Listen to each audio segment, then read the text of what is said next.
13.2, we're going to be looking at something called consumer credit. I know you know the word credit. Yeah?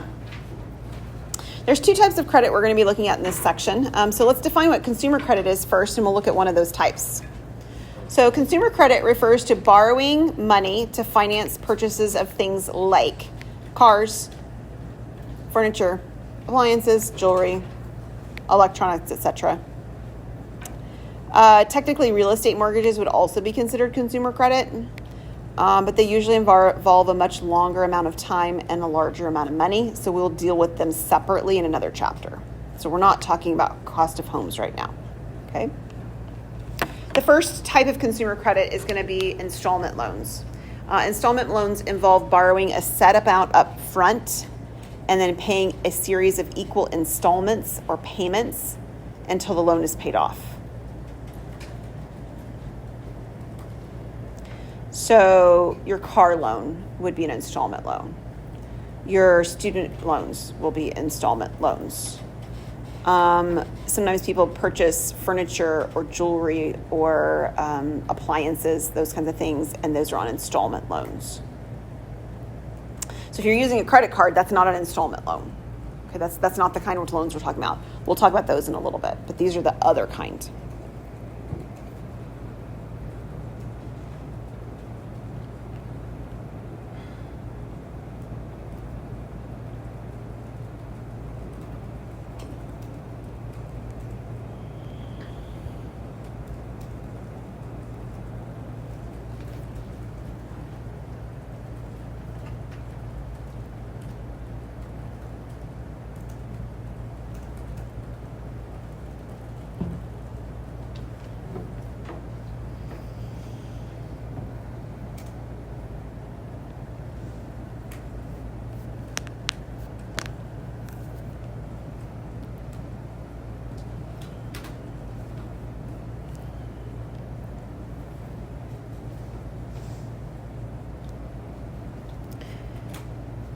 Okay, so the first example we're going to be looking at is going to be one that's very common that you see advertised, and it's very alluring. It sounds like it's a really good deal. And I'm not saying that it's not necessarily an okay deal. It's just that there's a reason people offer these kinds of offers, is that they know it's not going to work out in your favor as the consumer the majority of the time. So we have Ann and Andy, and they have a refrigerator that's going to die. And they're in the middle of paying off stuff, and so they don't have cash just sitting there to be able to pay it. And so they decide that they're going to borrow the money, and they're going to buy the new refrigerator, and this is the deal that the Best Buy or the Lowe's or the Home Depot or whoever is making them. It's 6 months interest-free financing. Have you heard of that before, where somebody says something like that? And as long as you pay it off in 6 months, you've somehow sort of cheated the system, right? You've bought yourself 6 months of time to pay it off. But you know why they offer that, right? Most people aren't going to be able to pull that off. Something's going to happen, and they're not going to be able to pay off the refrigerator in the 6 months. Make sense? Okay. So it is a 6 month free financing as long as they pay the refrigerator off in those 6 months. The store requires a $200 down payment on the $2,000 refrigerator. And we're tax including things because I don't want things to be too crazy on our numbers. Not because it really is no tax, but just bear with me. We got enough going on without worrying about the tax rate in this situation, okay? Sound good? Okay, question number 1. What is the amount that they're going to finance? What would I do to find that? $1,800. And where did we get $1,800, Samuel? Good. So the down payment is the amount that we pay in order to take the product home, and we subtract that off of the total amount of the product that we're purchasing, and in this case, we end up with $1,800. Does that make sense? All right, that's the amount we did not pay on our product. All right, so if Ann and Andy are actually going to pay this off in 6 months, how much would they need to pay each month to avoid that finance charge? $300. So how do we get $300? Yep, so we took our $1,800, we divided by our 6 months, they would be paying $300 a month. Now, here's the deal. If they don't pay $300 a month and pay it off completely, right, in that time frame, what happens is that the interest backdates to the beginning of the loan. Are you with me? So that entire 6 months that they had that was interest-free is no longer interest-free now. Everybody tracking? Here's where it gets worse, Autumn. This one's going to affect you possibly. I don't know for sure, but teach grants, my education people. Your teach grants do the exact same thing. In your teach grants, if you do not pay off a teach grant that is allowed for an education major, not pay off, but if you do not qualify for the teach grant, there's qualifications on a teach grant. For those of you who aren't education majors, there's qualifications on a teach grant that you have to meet post-graduation. You have to teach in certain places, you have to teach certain subjects, those kinds of things. If you don't meet that criteria, the amount that you borrowed, and you have like 10 years to meet that criteria after graduation. So if you don't meet that criteria at the end of the 10 years, and you haven't done what you were supposed to do, it backdates the amount to the very beginning of when you took the loan out 14 years ago. 14 years of interest hit you. And that $16,000 that you took out, I've calculated this because I have a daughter who's an education major and we looked into it. That $16,000 that you took out instantly becomes $28,000. That is the amount. So you have to make sure if you've got a teach grant that you qualify and you get that taken care of sooner rather than later, all right? Yeah, so this is the deal. Okay. 10 years is a lot better than 6 months. 10 years to take care of it is a lot better than the 6 months. That's true. But 10 years of interest, if you don't take care of it, is terrible, That's right? What I'm talking about. Yes. I'm talking about Yeah, you're right. the time to take care of it. Okay, so here's the deal. If Ann and Andy don't pay off the fridge in 6 months, the store will backdate the interest. 12% add-on interest. At which point Ann and Andy will be put on a payment plan to pay off the balance over the next 2 years. Okay, this is how it really works, like for reals. Okay. So yeah, I know. So how much interest will be added on after 6 months if Ann and Andy fail to make any payment toward the loan? Okay, so we're going with the idea that they didn't make any payments. They might have made some payments. There's a middle ground here. I get that, but we got to go with something in order to make some calculations. So we're going to go with that they didn't make any payments. So it was supposed to be $1,800 that they owed, right? That's what they were supposed to have to pay.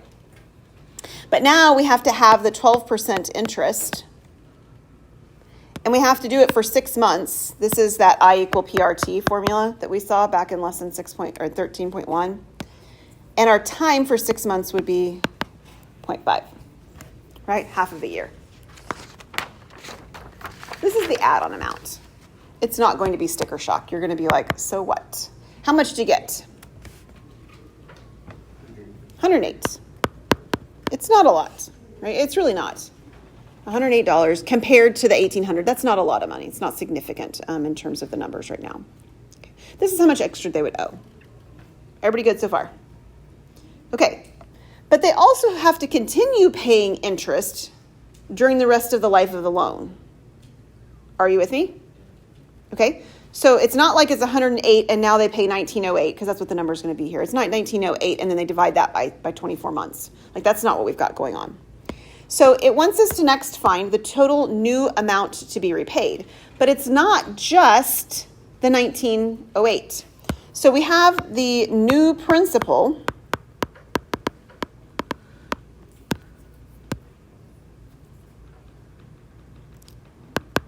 which is the $1,800 of the original amount we still owed, plus the 108 that we now owe because it's backdated interest for a 1908 total. Like that's what we get, 1908.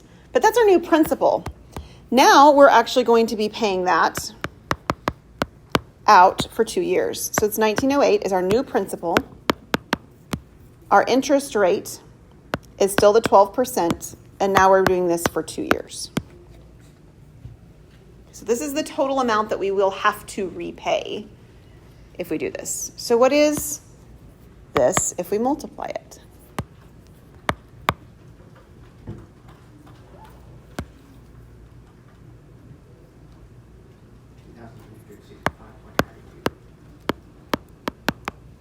$2,365.92. Everybody good? Okay, so how much would their monthly payment then be? What would we divide by? 24. It would be 98 $58. So they'd be paying about $100 a month for the next 2 years, which they might decide is better for them to free up, the money to do other things or something else that they needed to do. They might actually make that decision if they're thinking about this from a monthly perspective, right? $100 a month better than $300 a month kind of thing. This is what people do when they stretch out the life of a loan, right? When people look at we'll talk about homes later, but they look at a 20-year mortgage compared to a 30-year mortgage or something like that. They're stretching it out so they end up with a smaller payment over a longer period of time. That's what Ann and Andy are doing. The problem is that the interest keeps going, right? The interest keeps going during that amount of time. So what is the total cost of their refrigerator? $2,565.92. Okay, you're right. How did you get that? I just subtracted the $2,365 by the $1,800 to get the total amount of interest that they had to pay, and added that to the original $2,000. Okay, that's fine. You can do that. That's not how I'm going to do it, but that will work. The down payment's $200, right? Yeah. And then the new amount that they owe was $2,365.92. Your way works just fine, Joshua. It just is a little bit more involved. So I'm going to go with this one. There, oops, I messed up. I meant to put a 5 there. $2,565.92. So how much interest is this actually costing them? 165. Yeah. This is costing them $570-ish, $565, $566, whatever, dollars in interest.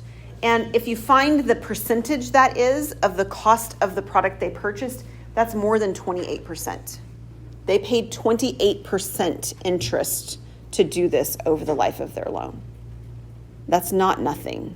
That's a significant amount of interest. And this is why the Lowe's, the Home Depot, the whoever is willing to do this, is because the majority of people are not going to pay it off in 6 months. They're just not, and they know that. That's why they're willing to offer it. Okay, so let's take a look now at credit cards. Okay? Credit cards. Another very good financial choice. If you thought finance was bad. Yeah, these are called revolving loans. So revolving loans have no fixed number of payments, and they just continue to be paid until no further amount is owed. And so that's why when you get a credit card bill, it'll have a minimum payment and it'll have the total payment, and you can pay anything in between there, and they're perfectly okay with that. Okay? The itemized billing is the billing statement that you get that lists purchases. Anytime you get cash advances, it lists the total balance that you owe on the account, the minimum payment that you have to make, etc.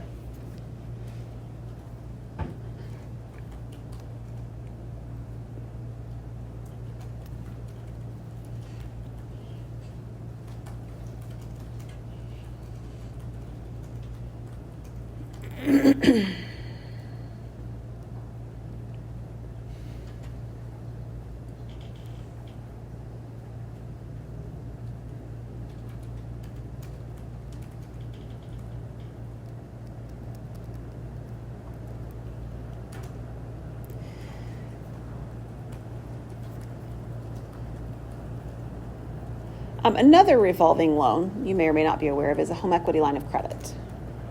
That's another example that works like a credit card works.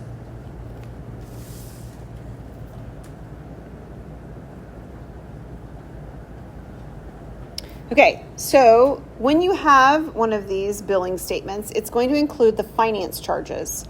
Finance charges include many different things. So they can include interest, if you're paying interest on them. Any annual fees that are associated with that particular card or HELOC. If they require you to have credit insurance coverage, like an insurance saying, like if you don't pay the bill, somebody else will. The time payment differential, it's to do with how you pay off the amounts that you owe. Carrying charges. Another one. And the way that they figure your interest on your billing statement is using an average daily balance. What this does is it weights, as in weighting, like that kind of weights, scales. It weights how long you've had the money that you owe them owed.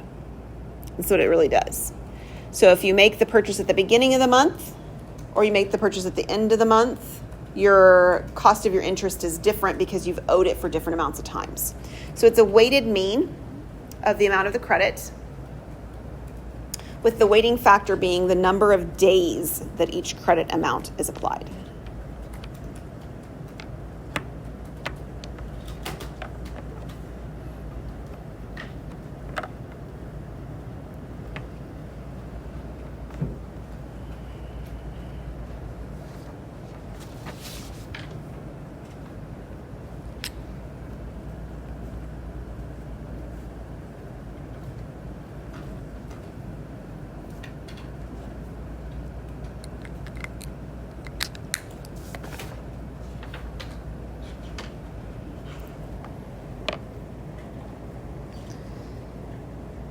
So what we're going to do is we're going to actually figure out how they figure your interest when you have a revolving loan. That's what we're going to figure out. Okay. So we've got a credit card account. We're going to assume 1 month between billing dates, which is typical. It says with appropriate numbers of days. That means you need to know how many days of the month there are in a particular month. So this example has the month from going from May to June, right? So I need to know how many days are in May in order to do what I'm about to do. Okay, so make sure you know that. It talks about the interest of 1.3% per month, which sounds really small, but that's because usually we're looking at a yearly interest. So if you were to take 1.3 times your number of months, you'd get 15, I think it's 15.6 or something like that. That's the annual interest rate. That's how we usually see it written. So it's not really 1.3%. That sounds good. It's 1.3% per month. And then it says it's going to ask us to find the average daily balance, the monthly finance charge, and the account balance for the next billing. So basically what happens is that you have a billing that comes to you on May 9th. And on May 9th, it tells you owe $728.36. Okay? On May 17th, you make a payment of $200. On May 30th, you go out to dinner, spend $46.11. And then on June 3rd, you buy theater tickets for $64.50. Okay, does that make sense to everybody? The description of what's happening here? Yeah? Okay, so I'm going to switch screens so I can show you how you're going to create your table, but I'm going to show you what the table is going to look like. So you have, your spacing just looks different than mine. So your table is going to look like this as you create it. So I have to do some rewriting of things you don't have to do, okay? So you'll just be able to draw yours in with what's already there. Does it make sense?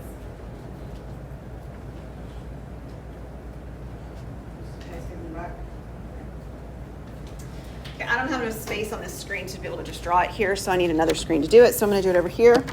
And we're going to draw in the basic things that were on there already. So I'm going to draw my grid in like this. Actually, I think I need a little more space over here. And over here on the left, I'm actually going to have all the same details that you already had. So you don't have to write these down again. So this one says previous balance was $728.36. I have May 9th, and this is my billing. I have May 17th, and I make a payment. And I pay $200. I have May 30th, and I go out to dinner, and it's that one's $46.11. And then on June 3rd, we go to the theater, and it's $64.50. And then there's nothing else in this particular month. So when is the billing going to happen again? Yeah. It's going to happen on June 9th, right? It's happening every month at the same time. So on June 9th, we have our next bill come. Okay, so that's not actually written in, but we know that that's going to happen. Okay, the column header for the next one is going to be our running balance. So running balance is what happens when you look in your app at your bank or whatever for your checking account, right? It shows in real time where you really are right now, right? And so your billing, right now at your billing, you owed $728.36. And if you pay $200, how's that going to change this? You're going to subtract. So you have $528.36, excuse me. And if you go eat dinner out, it's going to add to the debt, right? And so now you're at 574.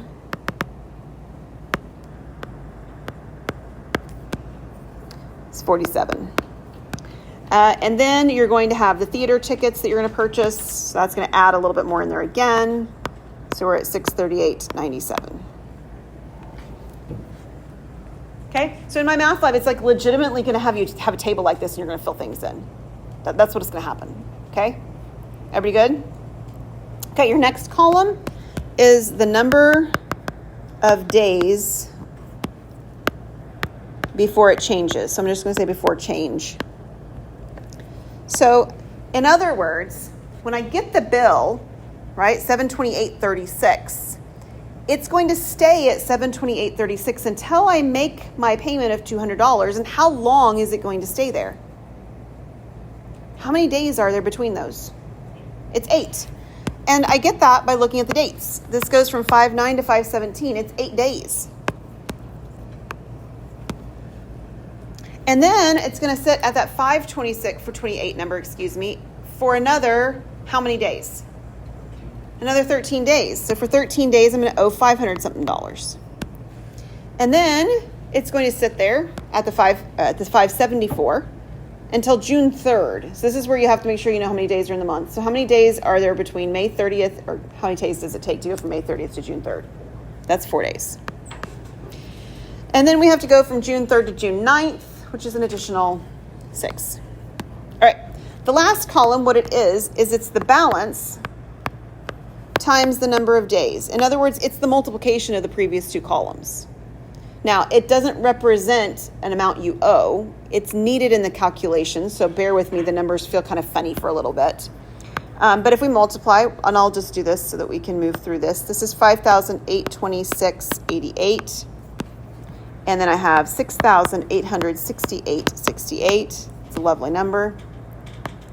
2,297.88. They're not all 80s, 8s. They don't all end in 8. 3,833.82. And we add it up.